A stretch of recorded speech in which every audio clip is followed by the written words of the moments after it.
5 حق قرآن کے ہیں۔ اگر ہم خلاصہ کریں قرآن اور حدیث میں جو نبی اکرم صلی اللہ علیہ وسلم قرآن کے حقوق بیان فرمائے، اس کا خلاصہ یہ ہے کہ 5 حق۔ پہلا حق یہ ہے کہ اس پر ایمان رکھا جائے۔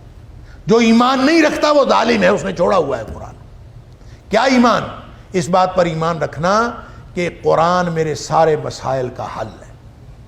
ان ھذا القرآن یہدی للتی ہی اقوم، یہ قرآن سیدھے رستے پر لے جاتا ہے۔ یہ ایمان رکھنا، یہ ایمان رکھنا کہ قرآن کی ایک ایک بات سچی ہے۔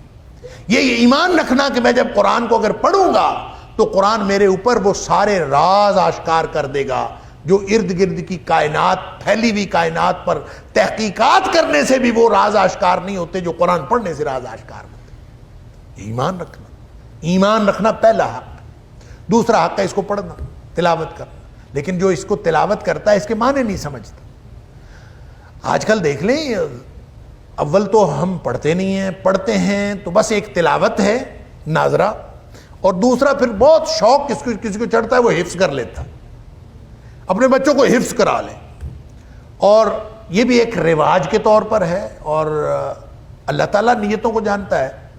حفظ کرنا بہت بڑی سعادت ہے، لیکن جس نے قرآن کو سمجھا نہیں اور ساری زندگی طوطے کی طرح پڑھتا رہا، اس کا مطلب ہے اس نے قرآن کو سمجھا نہیں، قرآن کا حق نہیں دیا۔ یہ بھی قرآن کو چھوڑنا ہے۔ اتخذوا ھذا القرآن مہجورا، تھا ان کے پاس قرآن۔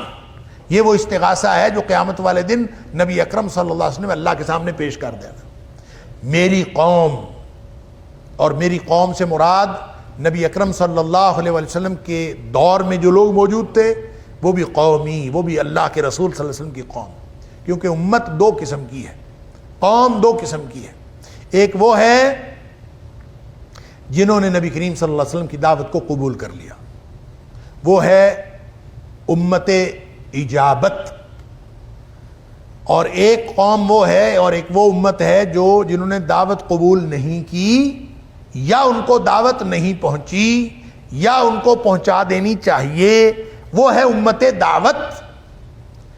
لہذا آپ اس کو زمانی اعتبار سے دیکھیں کہ جب نبی پاک صلی اللہ علیہ وسلم اس دنیا میں تشریف لے آئے تو اس کے بعد قیامت تک آنے والا ہر شخص نبی کریم صلی اللہ علیہ وسلم کی امت میں سے ہے، اور ان قومی کا مصداق ہے، چاہے یہودیوں میں سے ہو، چاہے نصارہ میں سے ہو، چاہے ماننے والوں میں سے، چاہے نہ ماننے والوں میں سے۔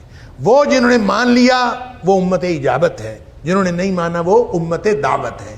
نبی کریم صلی اللہ علیہ وسلم خود تشریف فرما ہوتے تو ان تک دعوت وہ خود پہنچاتے۔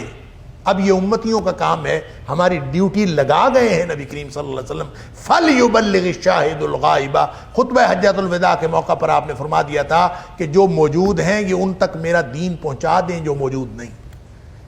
اگر ہم نے نہیں پہنچایا امت دعوت تک تو پھر ہم ذمہ دار ہیں۔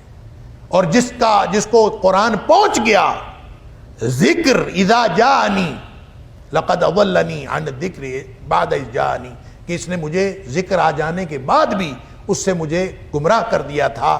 اگر کسی کے پاس پہنچ گیا ہے تو اس نے نہیں مانا تو اس سے بڑا ظالم اور کون ہوگا۔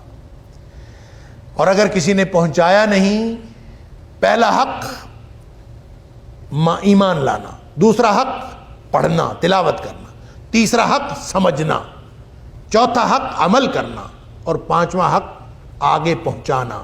یہ 5 حق قرآن کے ہم سب کے اوپر ہیں۔ اگر ہم حق دے رہے ہیں قرآن کا تو انشاءاللہ ہم ظالم نہیں ہیں، اور اگر ظالم نہیں ہیں تو یہ قرآن ہمارے حق میں گواہی دے گا۔ نبی اکرم صلی اللہ علیہ وسلم القرآن حجت لک و علیک، یہ قرآن یا تمہارے لیے دلیل ہے یا تمہارے خلاف دلیل۔ اگر یہ ہم حق دے رہے ہیں تو پھر انشاءاللہ ہم ظالم نہیں ہیں، پھر قرآن ہمارے حق میں دلیل دے گا، ہمارے حق میں دلیل ہوگا، ہمارے حق میں سفارش کرے گا۔